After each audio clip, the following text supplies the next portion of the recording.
History is not always written in public moments.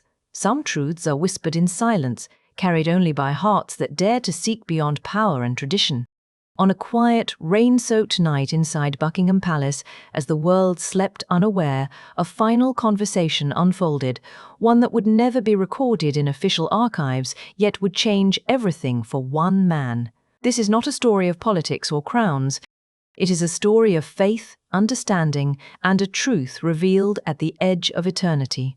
When Queen Elizabeth took her final breath, the last person she spoke to was not a doctor nor a priest. It was her son, King Charles. The halls of Buckingham Palace were unusually still that night, as if the walls themselves sensed that history was pausing. Rain tapped softly against the windows, while guards stood motionless, eyes lowered, unaware of the weight being lifted inside the Queen's private chamber. She sat quietly in her armchair, a dim lamp illuminating portraits of a lifetime defined by duty. Her crown rested nearby, untouched. For days she had refused visitors. Titles, ceremonies, and politics no longer mattered. What mattered was a truth she had carried silently for years. She asked her attendants to leave and called for her son. When Charles entered, she did not look at him as a monarch to an heir, but as a mother to her child. "Charles," she said softly, "there is something I must tell you, something I never told the world." The ticking clock echoed loudly as he knelt beside her. She paused, gathering strength. Tonight, she was no symbol. She was human. She spoke of her travels beyond England, lands of warm sun, domes, and minarets, places where she was welcomed not by power, but by humility. She remembered her first time hearing the call to prayer. "There was peace in those voices," she whispered. "A peace the world does not understand." She told him how she had watched people pray shoulder to shoulder, kings beside servants, rich beside poor, equal before one creator. That equality moved her deeply. Over the years, she confessed, diplomatic gifts had included copies of the Quran. Quietly, away from public eyes, she read it. She marked verses of mercy, patience, and justice. "I found beauty where I was told not to look," she said. Charles tried to speak, but she gently stopped him. "I did not abandon my faith," she said. "I discovered its reflection." She spoke of how Islam was often misunderstood, portrayed as harsh or foreign. But what she saw was discipline, compassion, surrender. Not weakness, but strength. "They reminded me of the earliest followers of Christ," she whispered.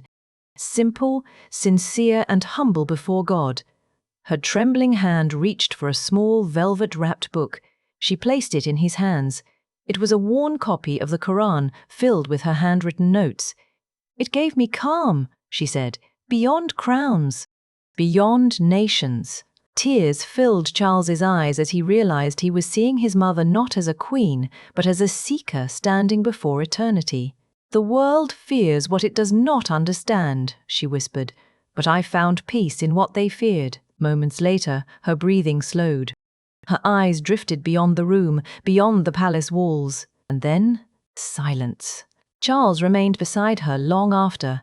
Dawn broke gently through the curtains. The world outside moved on, but inside that room, something sacred lingered. He opened the Quran again and read the verse she had underlined. "Indeed, in the remembrance of Allah do hearts find peace." Memories returned. Her quiet reflections after visits to the Middle East, Malaysia, Pakistan. The way she would gaze into the distance at sunset. Now he understood. She had not withdrawn from life. She had been preparing. In her private writing she had noted, "Faith is not owned by institutions, it is felt in sincerity." She had once told him, "If you wish to lead, lead with understanding, not fear." That night reshaped him. In the days that followed, legal minds and public figures would later speak about leadership, compassion, and humility. Even Judge Caprio, known for his wisdom and humanity, would echo the same timeless truth that justice without compassion is incomplete, and power without empathy is empty. Charles now understood what his mother had carried in silence. The world mourned a monarch.